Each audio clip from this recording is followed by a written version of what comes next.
Детско-юношеский телеканал «Тамыр» второй раз проводит премию для крутых подростков Башкортостана. 150 заявок, но только 7 из них станут самыми-самыми. Гора новостей на торжественной церемонии первой детской премии «Биришме». «Не сдавайся» придумали ее главные герои одноименного телесериала. Этот сериал неожиданно для самих создателей приобрел острую социальную значимость, обратив внимание общественности на сложности переходного возраста, а также проблему детей с ограниченными возможностями здоровья. Теперь герои экрана поздравляют героев реальных, тех парней и девчонок, которые не играют роли, а просто живут. Но это заслуживает уважения. Расскажи, как ты думаешь, для чего нужна эта премия? Я думаю, что эта премия нужна для того, чтобы замотивировать подростков заниматься творчеством, и они получают за это награду, похвалу и стараются стремиться к новым вершинам. Победители определяются в 7 номинациях. «Будь сильным» за большие победы в спорте. Номинация «Помоги» вручается юным героям, протянувшим руку помощи попавшему в беду. В категории «Твори» выбирают самого творческого подростка. «Береги родную землю» номинация для экологов.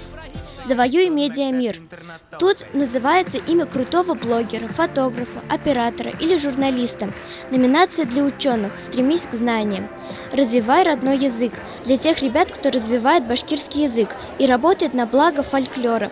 Премия «Не сдавайся» обхватывает все сферы жизни. Как ты попала на премию? Я ученица 11 класса, и в 10 и в 11 классах я стала победителем межрегиональной олимпиады по башкирскому языку и литературе. Также в 10 классе победителем республиканской олимпиады по истории и культуре Башкортостана. Также я получила гран-при в республиканском конкурсе «Урал-Батыр». Вы знакомы с другими участниками? Да, я знакома с ними. Они все очень целеустремленные ребята.